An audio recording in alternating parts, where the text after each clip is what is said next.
ಇದು ಯಜ್ಞಕುಂಡಗಳನ್ನು ಒಂದು perfect mathematical ಅಳತೆ ಪ್ರಕಾರ ಮಾಡಬೇಕಾಗಿತ್ತಂತೆ. ಸುಮ್ಮನೆ ಏನೋ ಒಂದು ಬೆಂಕಿ ಹಾಕಿ ಮಾಡಿಬಿಡೋದಲ್ಲ.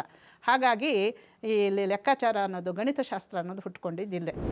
ಗಾಯಂತಿ ದೇವ ಕಿಲ ಗೀತಕಾನಿ ಧನ್ಯಾಸ್ತುತೆ ಭಾರತ ಭೂಮಿ ಭಾಗೆ ಅಂತ ಹೇಳ್ತಾರೆ. ಇವು ಅನೇಕ ವಾಯುಪುರಾಣದಲ್ಲಿ ಬಂದಿದೆ, ವಿಷ್ಣು ಪುರಾಣದಲ್ಲಿ ಬಂದಿದೆ, ಬೇಕಾದಷ್ಟು ಕಡೆ ಭವಿಷ್ಯತ್ ಪುರಾಣದಲ್ಲಿ ಬಂದಿದೆ. ಒಬ್ಬ ಮೇಧಾವಿ, ಅದಕ್ಕೆ ಆಚಾರ್ಯ ಚಾಣಕ್ಯನನ್ನು ನಾವು ಮೇಧಾವಿ ಅಂತ ಹೇಳ್ತೀವಿ. ಅದರ ಜೊತೆಗೆ ಆಡಳಿತಗಾರ, ಎಲ್ಲ ಮುಂದಾಲೋಚನೆ ಇದ್ದವನು. ಗ್ರೀಕರಿಗೆ ಭಾರತೀಯರಿಗೆ ಬೇಕಾದಷ್ಟು ವಿಚಾರಗಳಲ್ಲಿ ಸಾಮ್ಯತೆ ಇತ್ತು. ನಾವು ಹೇಗೆ ಜ್ಞಾನಾಧಾರಿತವಾದಂತಹ ದೇಶನೋ ಇದೋ ಅದೇ ರೀತಿ ಗ್ರೀಕರು ಕೂಡ.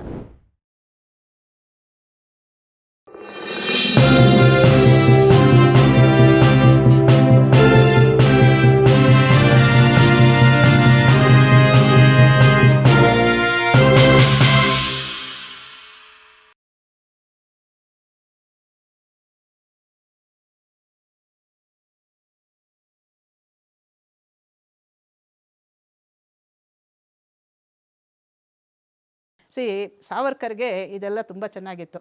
ನಾನು ಅಂಬೇಡ್ಕರ್ ವಿಚಾರ ಮಾತಾಡಿದಾಗ ಇದನ್ನೇ ಹೇಳಿದ್ದೆ. ವಿಶ್ವವಿದ್ಯಮಾನಗಳನ್ನು ಗಮನಿಸಬೇಕು ನಾವು.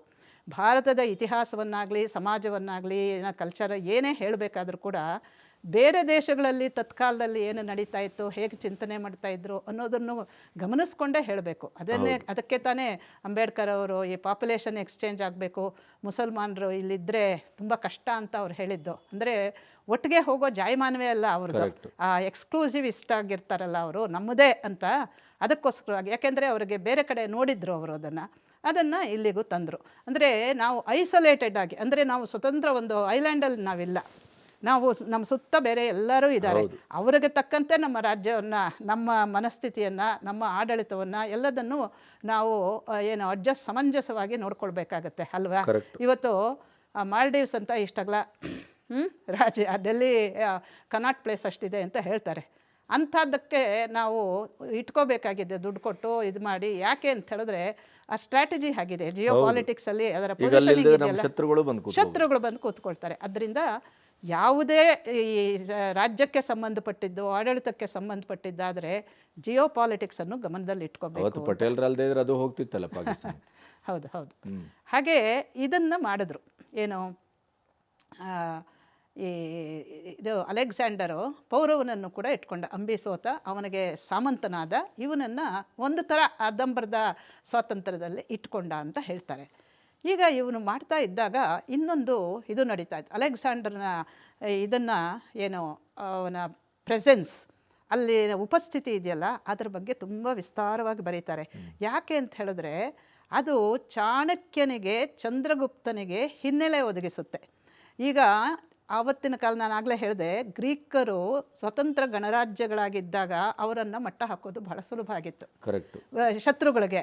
ಈಗ ನಮ್ಮಲ್ಲೂ ಕೂಡ ಅವತ್ತು ಗಣತಂತ್ರಗಳು, ನಿಮ್ಗೆ ಗೊತ್ತೇ ಇರಬಹುದು, ನಮ್ಮಲ್ಲಿ ಪ್ರಜಾಪ್ರಭುತ್ವದ ತಾಯಿ ಇದು ಅಂತ ಹೇಳ್ತಾರೆ. ಡೆಮಾಕ್ರಸಿ, ಗಣತಂತ್ರ, ಸ್ಟೇಟ್ಸು, ಇಂಡಿಪೆಂಡೆಂಟ್ ಸ್ಟೇಟ್ಸು.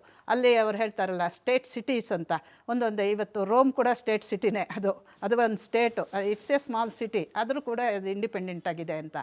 ಹಾಗೆ ನಮ್ಮಲ್ಲೂ ಕೂಡ ಇರ್ತಾಯಿತ್ತು ಬೇಕಾದಷ್ಟು ಗಣತಂತ್ರಗಳು, ಹೆಸರುಗಳು ಬೇಕಾದಷ್ಟಿದೆ. ಈಗ ವೈಶಾಲಿ ಇವೆಲ್ಲ ಕೇಳಿದ್ದೀವಿ ನಾವು. ಇಲ್ಲಿ ಆ ಸಿಂಧೂ ಪ್ರಾಂತದಲ್ಲಿ, ಆಮೇಲೆ ಅದಕ್ಕೆ ಪಂಚನದ ಪ್ರಾಂತ ಅಂದರೆ ಪಂಜಾಬ್ ಇದೆಯಲ್ಲ, ಈ ವಾಯುವ್ಯದಲ್ಲಿ ಅನೇಕ ಇತ್ತು. ಇದನ್ನೆಲ್ಲ ಗಮನಿಸ್ತಾ ಇದ್ದರು ಯಾರು? ಚಂದ್ರಗುಪ್ತ, ಚಾಣಕ್ಯರು. ಇವರು ಎಲ್ಲಿದ್ದರು ಆ ಸಮಯದಲ್ಲಿ ಅಂತ ಹೇಳಿದ್ರೆ ಅದನ್ನು ಹಿನ್ನೆಲೆ ಕೊಡ್ತಾರೆ. ಏನು ಹಿನ್ನೆಲೆ ಕೊಡ್ತಾರೆ ಅಂತ ಹೇಳಿದ್ರೆ, ಈಗ ನೋಡಿ, ತಕ್ಷಶಿಲಾ ಬಹುಶಃ ಅತ್ಯಂತ ಪ್ರಾಚೀನ ವಿಶ್ವವಿದ್ಯಾಲಯ ಅಂತ ಹೇಳಿದ್ರೆ ತಕ್ಷಶಿಲೆ. ಈ ತಕ್ಷಶಿಲೆಗೆ ಎಲ್ಲ ಕಡೆಗಳಿಂದ ಜನ ಬರ್ತಾಯಿದ್ರಂತೆ ಅಧ್ಯಯನಕ್ಕೆ. ಜಿಜ್ಞಾಸುಗಳೆಲ್ಲರೂ ಬರ್ತಾಯಿದ್ರು.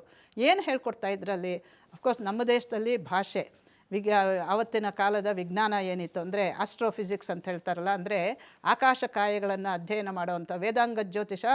ಈ ವೇದದ one of the auxiliary sciences ಅಂತ ಹೇಳಿದ್ರೆ 6 ಮುಖಗಳಿದೆ, 6. ಅದರಲ್ಲಿ ವೇದಾಂಗ ಜ್ಯೋತಿಷವು ಒಂದು. ಆಕಾಶಕಾಯಗಳನ್ನು ಅದರಿಂದನೇ ಮ್ಯಾಥಮೆಟಿಕ್ಸ್ ಎಲ್ಲ ಇಲ್ಲೇ ಹುಟ್ಟಿತ್ತು. ಜ್ಯಾಮಿತಿ, ಸಿಂಪಲ್ ಮ್ಯಾಥಮೆಟಿಕ್ಸ್ ಎಲ್ಲ ಇದು ಪೈಥಾಗರಸ್ ಥಿಯರಮ್ ಅಂತಾರಲ್ಲ, ಅದು ಇಲ್ಲೇ ಹುಟ್ಟಿದ್ದು. ಯಾಕೆ ಅಂತ ಹೇಳಿದ್ರೆ ಇದು ಯಜ್ಞಕುಂಡಗಳನ್ನು ಒಂದು ಪರ್ಫೆಕ್ಟ್ ಮ್ಯಾಥಮೆಟಿಕಲ್ ಅಳತೆ ಪ್ರಕಾರ ಮಾಡಬೇಕಾಗಿತ್ತಂತೆ, ಸುಮ್ಮನೆ ಏನೋ ಒಂದು ಬೆಂಕಿ ಹಾಕಿ ಮಾಡಿಬಿಡೋದಲ್ಲ. ಹಾಗಾಗಿ ಇಲ್ಲಿ ಲೆಕ್ಕಾಚಾರ ಅನ್ನೋದು, ಗಣಿತಶಾಸ್ತ್ರ ಅನ್ನೋದು ಹುಟ್ಕೊಂಡಿದ್ದಿಲ್ಲೇ. ಸೊ ಹೀಗಾಗಿ ಅಲ್ಲಿ ಹೇಳ್ತಾ ಇದ್ದಿದ್ದು ಇಂಥ ಶಾಸ್ತ್ರಗಳು, ಭಾಷೆ, ವ್ಯಾಕರಣ, ಆಮೇಲೆ ಫಿಲಾಸಫಿ, ತತ್ವಗಳು, ಉಪನಿಷತ್ತು, ವೇದಾಧ್ಯಯನ, ಅದರ ಜೊತೆಗೆ ಸೇನಾಶಾಸ್ತ್ರ, ರಾಜನೀತಿ, ದಂಡನೀತಿ ಅಂತ ಎರಡಿದೆ. ರಾಜನೀತಿ ಅಂದರೆ ಆಡಳಿತ, ದಂಡನೀತಿ ಅಂತ ಹೇಳಿದ್ರೆ ಸೇನಾಶಾಸ್ತ್ರ. ದಂಡ ಅಂತ ಹೇಳಿದ್ರೆ ದಂಡು ಪ್ರದೇಶ ಅಂತ ಹೇಳ್ತೀವಲ್ಲ, ದಂಡ ಅಂತ ಹೇಳಿದ್ರೆ ಸೇನೆ, ಅಂದರೆ ಸೇನೆಗಳನ್ನು ಹೇಗೆ ರಚಿಸಬೇಕು, ಯಾವ ರೀತಿ ಶತ್ರುಗಳನ್ನು ಎದುರಿಸಬೇಕು ಇತ್ಯಾದಿಗಳನ್ನು ಎಲ್ಲ ರಾಜಪುತ್ರರು ಕೂಡ, ಮಂತ್ರಿ ಕುಮಾರರು, ಇವರೆಲ್ಲರೂ ಕೂಡ ಆಡಳಿತಕ್ಕೆ ಹೋಗುವಂಥವರೆಲ್ಲ ಇದನ್ನು ಅಧ್ಯಯನ ಮಾಡ್ತಾಯಿದ್ರು. ಆಗಿನ ಕಾಲಕ್ಕೆ ಇವನು ಬಂದಾಗ ಒಂದು 2-3 ವರ್ಷದ ಹಿಂದೆ ಚಾಣಕ್ಯ ಆಚಾರ್ಯನಾಗಿದ್ದ. ಈ ಚಾಣಕ್ಯನನ್ನು ಎಲ್ಲರೂ ಕೂಡ ಆಚಾರ್ಯ ಚಾಣಕ್ಯ ಅಂತಲೇ ಹೇಳ್ತಾರೆ ಪರಂಪರೆಯಲ್ಲಿ, ಇವತ್ತಿಗೆ ಆಚಾರ್ಯ ಚಾಣಕ್ಯ ಅಂತ ಹೇಳ್ತಾರೆ. ಈ ಆಚಾರ್ಯ ಚಾಣಕ್ಯ ಇವನಿಗೆ ಚಂದ್ರಗುಪ್ತ ಅನ್ನೋ ವಿದ್ಯಾರ್ಥಿ ಇದ್ದ. ಇವನು ಆ ಹುಡುಗನ ಒಂದು ವಿಶೇಷವನ್ನು ಗಮನಿಸಿದ್ದ ಅಂತ ಕಾಣುತ್ತೆ. ಆ ಹುಡುಗನಿಗೆ ಅಧ್ಯಯನವನ್ನು ಮಾಡಿಸ್ತಾ ಇದ್ದ. ಇದನ್ನು ಅಲೆಕ್ಸಾಂಡರ್ ಬಂದು ಇದೆಲ್ಲ ಈ ಕೆಲಸಗಳನ್ನೆಲ್ಲ ಮಾಡ್ತಾ ಇದ್ದಾಗ, ಅಂದರೆ ಸಣ್ಣ ಸಣ್ಣ ರಾಜ್ಯಗಳನ್ನೆಲ್ಲ ಅವನು ಕಬಳಿಸ್ತಾ ಇದ್ದಾಗ ಇವರಿಗೂ ಕೂಡ ಅನ್ನಿಸ್ತಾ ಇತ್ತು, ನೋಡಿ ಚಾಣಕ್ಯ ಅರ್ಥಶಾಸ್ತ್ರವನ್ನು ಬರೆದ್ರಲ್ವ ಆಚಾರ್ಯ ಚಾಣಕ್ಯರು, ಅದಕ್ಕೆ ಹಿಂದೆ ರಾಜ್ಯನೀತಿಗೆ ದೊಡ್ಡ ಒಂದು ನೀತಿಶಾಸ್ತ್ರ ರಚನೆಗೆ ದೊಡ್ಡ ಇತಿಹಾಸ ಇದೆ. ಅವರೇ 12 ಜನ ತನ್ನ ಪ್ರೀವಿಯಸ್ ಅವರಿಗೂ ಹಿಂದಿನ ಆಚಾರ್ಯರನ್ನು ಉಲ್ಲೇಖಿಸ್ತಾ, ಅದರಲ್ಲಿ ಬೃಹಸ್ಪತಿ, ಇವರು ಶುಕ್ರನೀತಿ, ಇದೆಲ್ಲ ಕೇಳೇ ಇದ್ದೀವಿ ನಾವು. ಇದೆಲ್ಲ ಉಂಟು. ಅಂದರೆ ಬಹಳ ಕಾಲದಿಂದ ಈ ಶಾಸ್ತ್ರವನ್ನು ಅಭ್ಯಾಸ ಮಾಡ್ತಾಯಿದ್ರು. ಯಾಕೆಂದರೆ ನಾನು ಹೇಳಿದ್ನಲ್ಲ ಮೊದಲು, ರಾಮಾಯಣ ಮಹಾಭಾರತ ಕಾಲದಿಂದ ಬಂದಿರುವಂಥದ್ದು ಈ ದೇಶ. 1947ರಲ್ಲಿ ಹುಟ್ಟಿದ್ದಲ್ಲ. ಹೌದು. ಆ ಕಾರಣಕ್ಕೋಸ್ಕರವಾಗಿಯೇ ನಾನು ಈ ರಾಷ್ಟ್ರಪಿತ ಅನ್ನೋ ಪದ ಇದೆಯಲ್ಲ, ಇದನ್ನು ಒಪ್ಪೋದಿಲ್ಲ ನಾನು. ಯಾವುದ್ರಿ ರಾಷ್ಟ್ರ ಇದು? ಈ ರಾಷ್ಟ್ರಕ್ಕೆ ಒಂದು ಪಿತ ಅಂತ ಉಂಟಾ? ಪಿತ ಅಂದರೆ ಏನರ್ಥ? ಖಂಡಿತ ರಾಷ್ಟ್ರಪಿತ ಅನ್ನೋದು ತುಂಬ ಅಪಶಬ್ದ ಅಂತ ಅನಿಸುತ್ತೆ ನನಗೆ. ಈಗ ನೋಡಿ, ಈ ದೇಶಕ್ಕೆ ಇದಕ್ಕೆ ಪೂರಕವಾಗಿ ಒಂದು ಮಾತನ್ನು ಹೇಳ್ತೀನಿ. ಈ ದೇಶ ಇವತ್ತು ನೆನ್ನೆದಲ್ಲ, 1947 ಅಂತ ಇವರು ಸ್ವತಂತ್ರ, ಬ್ರಿಟಿಷರಿಂದ ಸ್ವತಂತ್ರವಾಯಿತು. ಅದು ಸ್ವತಂತ್ರ ಅಲ್ಲ, ಟ್ರಾನ್ಸ್ಫರ್ ಆಫ್ ಪವರ್ ಆಯಿತು ಅಂತ ಹೇಳ್ಕೊಬೋದು ಹೊರತು ಇನ್ನೂ ನಮ್ಮ ತಲೆಯಲ್ಲಿ ಅವ್ರದ್ದೇ ಕೂತಿದೆಯಲ್ಲ, ಅವ್ರಿಗೆ ಸಾಕಾಗಿತ್ತು, ಬಿಟ್ಕೊಟ್ರು, ಆಯಿತು. ಇದು ಯಾವ ಕಾಲದ್ದು ಈ ದೇಶ? ಇದನ್ನೆಲ್ಲ ಗಮನದಲ್ಲಿ ಇಟ್ಕೋಬೇಕು ಇತಿಹಾಸವನ್ನು ಓದೋರು. ಈಗ ಪುರಾಣ ಸಾಹಿತ್ಯ ಅಂತ ಆಗಲೇ ಹೇಳಿದೆ. ಪುರಾಣದಲ್ಲಿ ಐತಿಹ್ಯಗಳಿದೆ, ಈ ದೇಶದ ವರ್ಣನೆ ಇದೆ, ಭೂಗೋಳ ಇದೆ, ಚರಿತ್ರೆ ಇದೆ, ತೀರ್ಥಕ್ಷೇತ್ರಗಳ ವರ್ಣನೆ ಇದೆ, ಜನಜೀವನದ ಚಿತ್ರಣ ಇದೆ, ಅನೇಕ ಕಥೆಗಳು ಬರುತ್ತೆ. ಹೀಗೆಲ್ಲ ಬರುವಾಗ ಇಲ್ಲಿ ಏನೂ ಇಲ್ವಾ ಈ ದೇಶದ ಬಗ್ಗೆ? ಪುರಾಣಗಳದ್ದು ಯಾವ ಕಾಲ?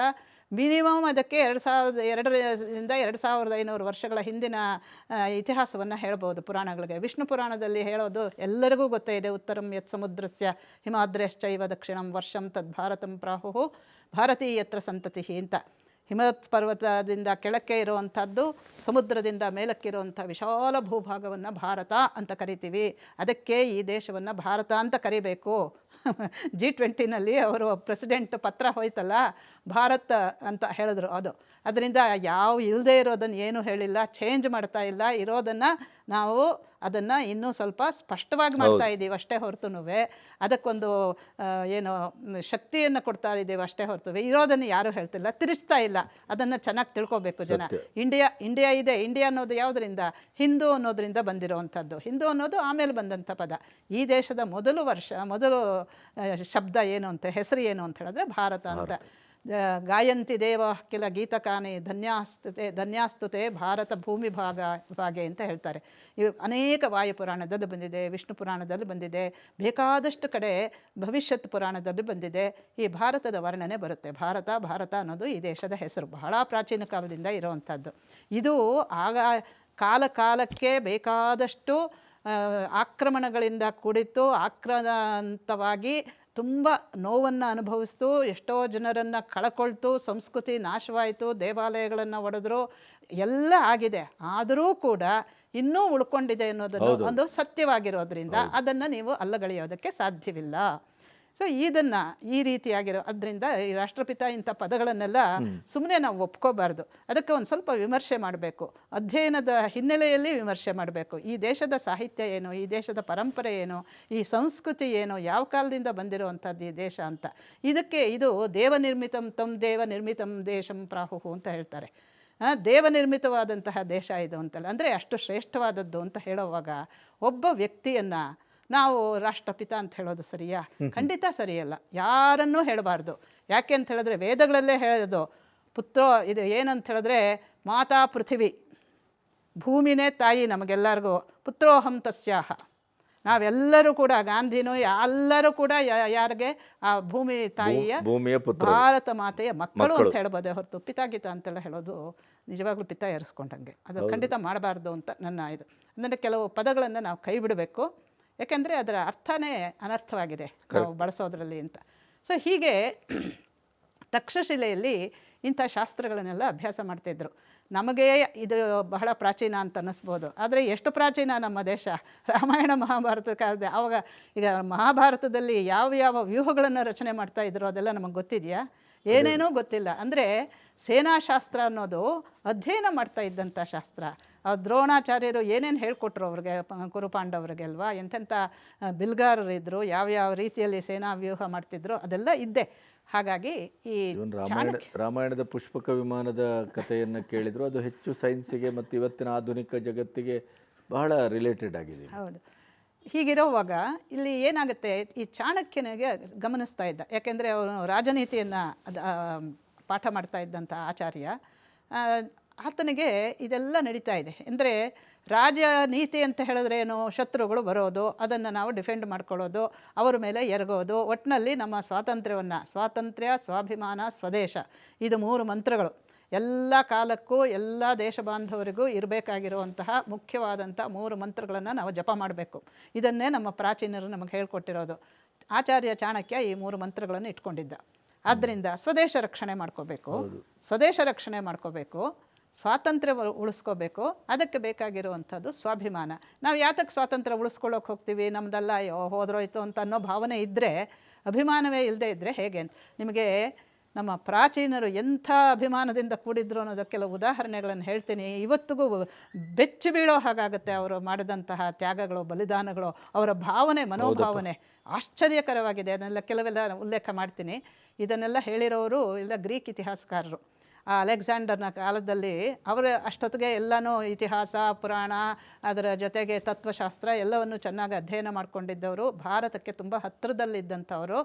ಆಮೇಲೆ ನಮ್ಮ ಈ ಭಾರತೀಯ ಬುದ್ಧಿವಂತರನ್ನು, ಇಂಟೆಲೆಕ್ಚುಯಲ್ಸ್, ಆಗಿನ ಕಾಲದ ಇಂಟೆಲೆಕ್ಚುಯಲ್ಸ್, ಈ ಬುದ್ಧಿಜೀವಿಗಳೆಲ್ಲ, ಆಗಿನ ಕಾಲದ ಈ ಇಂಟೆಲೆಕ್ಚುಯಲ್ಸನ್ನು ಅವರು ಜಿಮ್ನೋಸೋಫಿಸ್ ಅಂತ ಕರೀತಾ ಇದ್ದರು. And they were very appreciative, admiring of this ಇದು ನಮ್ಮ ಭಾರತೀಯ ಈಗಿನ ಬುದ್ಧಿಜೀವಿಗಳ ಅಲ್ಲ ಹಾಗಿದ್ದಿದ್ದು. ಅದರಿಂದ ಈ ಚಾಣಕ್ಯನಿಗೆ ಇಲ್ಲಿ ಏನೋ ನಡೀತಾ ಇದೆ ಅಂತ ಅಲ್ಲಿಂದ ನೋಡ್ತಾ ಇದ್ದಾನೆ. ಅದರ ಜೊತೆಗೆ ಅದರ ಫಲವನ್ನು ನೋಡ್ತಾ ಇದ್ದೀವಲ್ಲ, ಅಲ್ಲಿ ಏನು ಸಣ್ಣ ಸಣ್ಣ ರಾಜರೆಲ್ಲ ತುಂಬ ಸುಲಭವಾಗಿ ಅಲೆಕ್ಸಾಂಡರ್ನ ಬುಟ್ಟಿಗೆ ಬಿದ್ದು ಬಿಡ್ತಾ ಇದ್ದಾರೆ. ಅಂಬಿ ಹೋಯಿತು, ಪೌರವ ಹೋಯಿತು, ಇನ್ನೂ ಸಣ್ಣ ಪುಟ್ಟ ಇವರೆಲ್ಲ ಹೋಗ್ತಾ ಇದ್ದಾರೆ. ಏನು ಮಾಡೋದು ಇದಕ್ಕೆ ಅಂತ ಅವನು ಯೋಚನೆ ಮಾಡ್ತಾ ಇರ್ತಾನೆ. ಆವಾಗ ಅವನಿಗೆ ಹೊಳೆದಿದ್ದು, ಅಲ್ಲಿ ಗ್ರೀಕಲ್ಲಿ ಯಾವ ಒಂದು ಎಕ್ಸ್ಪೆರಿಮೆಂಟ್ ನಡೀತು, ಪ್ರಯೋಗ ನಡೀತು, ಅದೇ ಪ್ರಯೋಗವನ್ನು ಇಲ್ಲಿ ಮಾಡೋದಕ್ಕೆ ಹೋಗ್ತಾರೆ. ಇವರನ್ನೆಲ್ಲ ಒಂದಾಗಿಸ್ಬೇಕು. ಅಂದರೆ ಎಲ್ಲರೂ ಕೂಡ ಸ್ವತಂತ್ರ ರಾಜರೇ ಇರಬಹುದು, ಆದರೆ ಅವರು ಒಬ್ಬೊಬ್ಬರೇ ಸ್ವತಂತ್ರವಾಗಿ ವೈಯಕ್ತಿಕವಾಗಿ ಇನ್ನೊಬ್ಬನನ್ನು ಅವರು ಶತ್ರುವನ್ನು, ಮಹಾಶತ್ರುವನ್ನು, ಅದರಲ್ಲೂ ಬಲಶಾಲಿಯಾದಂಥ ಶತ್ರುವನ್ನು ನಾವು ಮಾಡೋದಕ್ಕಾಗೋದಿಲ್ಲ, ಎದುರಿಸೋಕ್ಕಾಗೋದಿಲ್ಲ ಅನ್ನೋದನ್ನು ತಿಳ್ಕೊಂಡಂತಹ ಒಬ್ಬ ಮೇಧಾವಿ. ಅದಕ್ಕೆ ಆಚಾರ್ಯ ಚಾಣಕ್ಯನನ್ನು ನಾವು ಮೇಧಾವಿ ಅಂತ ಹೇಳ್ತೀವಿ. ಅದರ ಜೊತೆಗೆ ಆಡಳಿತಗಾರ, ಎಲ್ಲ ಮುಂದಾಲೋಚನೆ ಇದ್ದವನು. ಸೊ ಇಲ್ಲಿ ಈ ಮಾತನ್ನು ನಾವು ಜ್ಞಾಪಿಸ್ಕೋಬೇಕು. ಇವರೇನು ಮಾಡ್ತಾರೆ ಆಚಾರ್ಯ ಚಾಣಕ್ಯರು ಅಂದರೆ, ಅನೇಕ ಸ್ವತಂತ್ರ ಗಣತಂತ್ರಗಳಿರುತ್ತಲ್ಲ ಅವ್ರನ್ನೆಲ್ಲ ಒಂದುಗೂಡಿಸೋದು ಪ್ರಯತ್ನ ಮಾಡ್ತಾನೆ. ಆ ಒಂದುಗೂಡಿಸೋ ಪ್ರಯತ್ನಕ್ಕೆ ಯಾರು ಬೇಕು? ಯಾರಾದರೂ ಒಬ್ಬ ನಾಯಕ ಅಂತಿರಬೇಕು, ಬಲಿಷ್ಠ ನಾಯಕನೇ ಬೇಕು. ಅದಕ್ಕೆ ಚಂದ್ರಗುಪ್ತನನ್ನು ಆರಿಸ್ಕೊಳ್ತಾನೆ. ಅದ್ರ ಬಗ್ಗೆನೂ ಹೇಳ್ತೀನಿ. ಚಂದ್ರಗುಪ್ತನನ್ನೇ ಯಾಕೆ ಆರಿಸ್ಕೊಂಡ್ರು ಅನ್ನೋದೆಲ್ಲ ಮುಂದಿನ ವಿಚಾರ ಬರುತ್ತೆ. ಇಂಥ ಸಂದರ್ಭದಲ್ಲಿ ಈ ಅಲೆಕ್ಸಾಂಡರ್ ಏನೇನು ಮಾಡ್ದ ಅನ್ನೋದನ್ನು ಸಾವರ್ಕರ್ ಬಹಳ ಚೆನ್ನಾಗಿ ಹೇಳ್ತಾರೆ. ಅಂದರೆ ಚಾಣಕ್ಯ ಈ ರೀತಿಯಾಗಿ ಎಲ್ಲರನ್ನೂ ಒಂದಾಗಿಸಬೇಕು ಅನ್ನೋ ಒಂದು ದೃಢ ನಿರ್ಧಾರ ತಗೊಳ್ತಾರಲ್ಲ ಆಚಾರ್ಯರು, ಆ ಮುಂದಾಲೋಚನೆಯಿಂದ, ಅದಕ್ಕೆ ಹಿನ್ನೆಲೆಯಲ್ಲಿ ಏನಾಗಿತ್ತು ಅಂತ. ಈ ಭಾರತ ದೇಶ ಒಂದು ತುಂಬ ವಿಸ್ತಾರವಾದಂಥ ದೇಶ.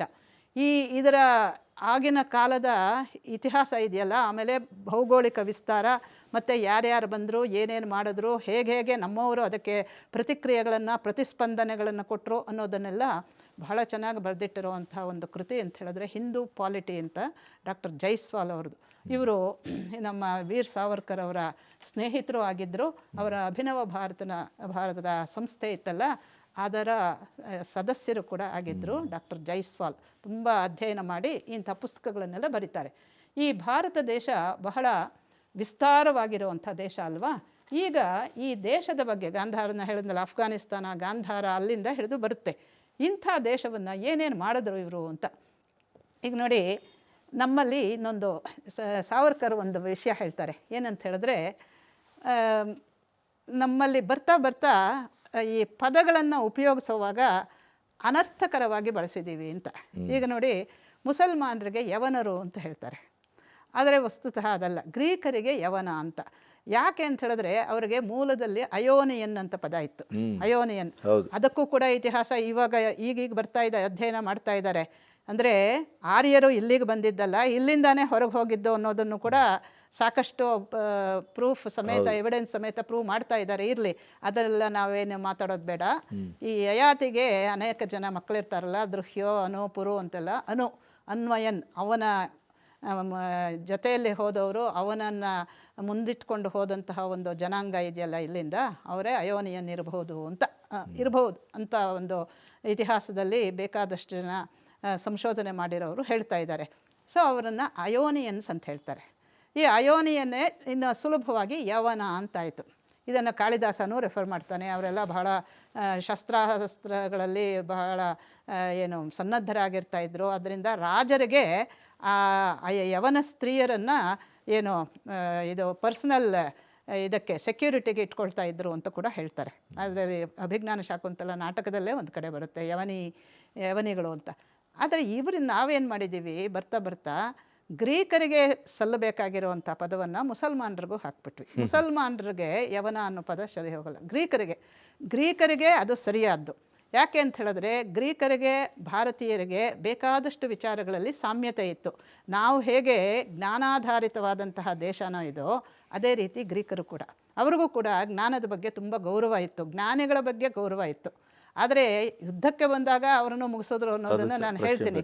ಒಟ್ಟಿನಲ್ಲಿ ಮುಸಲ್ಮಾನರಿಗೆ ಅದಿರಲಿಲ್ಲ. ಅವರು ನಿಮ್ಮನ್ನು ತಲೆ ತೆಗೆಯೋದೊಂದೇ ಮುಖ್ಯವಾದಂಥ ಕೆಲಸ. ಆಮೇಲೆ ಯಾರು ತಿಳ್ಕೊಂಡಿದ್ದಾರೆ ಅಂತ ಹೇಳಿದ್ರೆ, ತಿಳ್ಕೊಂಡಿರೋದ್ರ ಸಮೇತ ಅವ್ರು ಹಾಳಾಗಲಿ ಅಂತ ಅವರು ಲೈಬ್ರರಿಗಳಿಗೆ ಬೆಂಕಿ ಹಾಕಲಿಲ್ಲ ಅಲ್ವಾ. ಈಗ ಭಕ್ತಿಯಾರ್ಪುರ್ ಅಂತ ಬೇರೆ ಮಾಡಿಟ್ಕೊಂಡಿದ್ದೀವಿ. ನಮ್ಮಂಥ ಮೂರ್ಖರು ಇನ್ಯಾರಾದರೂ ಇರೋ ನಳಂದ ವಿಶ್ವವಿದ್ಯಾಲಯನ ಸುಟ್ಟು ಕರಕಲಾಗಿಸಿದವನ ಹೆಸರನ್ನು ಇನ್ನೂ ಪಾಪ ನೆನೆಸ್ಕೊಳ್ತಾ ಇದ್ದೀವಿ, ನಾವು ಹೆಸರಿಟ್ಕೊಂಡಿದ್ದೀವಿ ಬಿಹಾರದಲ್ಲಿ. ನಿತೀಶ್ ಕುಮಾರ್ ಅವರೆಲ್ಲ ಪಾಪ ಏನು ಮಾಡ್ತಾರೋ ನನಗೆ ಗೊತ್ತಿಲ್ಲ. ಸ್ವಾಭಿಮಾನ ಶೂನ್ಯತೆ ಅಂದರೆ ಇದೆ ಅಲ್ವಾ. ಮುಂದಿನ ದಿನಗಳಲ್ಲಿ ಬದಲಾಗಬಹುದು. ಇಷ್ಟು ದಿವಸ ಬೇಕಾ ಅಂತ. ನಳಂದ ವಿಶ್ವವಿದ್ಯಾಲಯ ಸಾವಿರಾರು ವರ್ಷಗಳ ಕಳೆದು ಹೋಗಿದೆ. 7ನೇ ಶತಮಾನದಲ್ಲಿ ಅದು ನಡೆದಿದ್ದು, 7-8ನೇ ಶತಮಾನದಲ್ಲಿ. ಹೀಗೆ ಈ ಗಾಂಧಾರದ ಅದನ್ನು ಅವರು ತಮಾಷೆ ಮಾಡ್ತಾರೆ ಸಾವರ್ಕರು. ಈ ಅಲೆಕ್ಸಾಂಡರ್ ಬಂದು ಅಲ್ಲೆಲ್ಲ ಗೆದ್ನಲ್ಲ, ಅದರಲ್ಲೂ ಪರ್ಷಿಯಾದಲ್ಲಿ ಗೆದ್ದಾಗ ಪರ್ಷಿಯಾದ ಜನ ಎಲ್ಲ ಇವನು ಮಹಾವೀರ ಅಂತ ಅಂದ್ಕೊಂಡ್ಬಿಟ್ಟು ಅವ್ರ ಮಕ್ಕಳಿಗೆಲ್ಲ ಅಲೆಕ್ಸಾಂಡರ್ ಹೆಸರಿಡ್ತಾ ಇದ್ರಂತೆ. ಯಾವ್ಯಾವುದೋ ಒಂದೊಂದು ಕಾಲದಲ್ಲಿ ತುಂಬ ಪ್ರಚಾರಕ್ಕೆ ಬಂದ್ಬಿಡುತ್ತಲ್ಲ, ಅದರಲ್ಲಿ ಸಿಕಂದರ್ ಅಂತ ಇವರೇನು ಮಾಡಿಬಿಟ್ರು, ಎಷ್ಟು ಪೆದ್ರು ಅಂತ ಇವರು ಅಂತ ಹೇಳಿದ್ರೆ, ತಮ್ಮ ವೀರ ಪುರುಷರಿಗೂ ಕೂಡ ಇವರು ಸಿಕಂದರನ್ನು ಹೆಸರನ್ನು ಇಡೋದಕ್ಕೆ ಶುರು ಮಾಡಿದ್ರು. ಇದು ಶುದ್ಧ ತಪ್ಪು ಅಂತ ತಮಾಷೆ ಮಾಡ್ತಾರೆ. ಅಂದರೆ ಅವರ ಅಧ್ಯಯನದ ಬಲ ಇಲ್ಲ, ಸುಮ್ಮನೆ ಏನೋ ಒಂದು ಎದ್ದಾಗೋ ಮಾತು ಬಿದ್ದೋಗ್ಲಿ ಅನ್ನೋ ಥರ ನಡೀತಾ ಇರುತ್ತೆ ಅನ್ನೋದಕ್ಕೋಸ್ಕರವಾಗಿ ಅದನ್ನು ಹೇಳ್ತಾರೆ. ಇದನ್ನು ಹೇಳಿದ ಆದಮೇಲೆ ಅವರು ಇಲ್ಲಿಗೆ ಬರ್ತಾರೆ. ಈಗ ಪೌರವನೊಡನೆ ಯುದ್ಧ ಆಗುತ್ತೆ, ಅದೆಲ್ಲ ಇರಲಿ. ಈಗ ನಿಮಗೆ ಒಂದೆರಡು ಅತ್ಯಂತ ಪ್ರಮುಖವಾದಂತಹ ಅಂಶಗಳನ್ನು ನಾವು ಜ್ಞಾಪಕದಲ್ಲಿಟ್ಕೋಬೇಕು.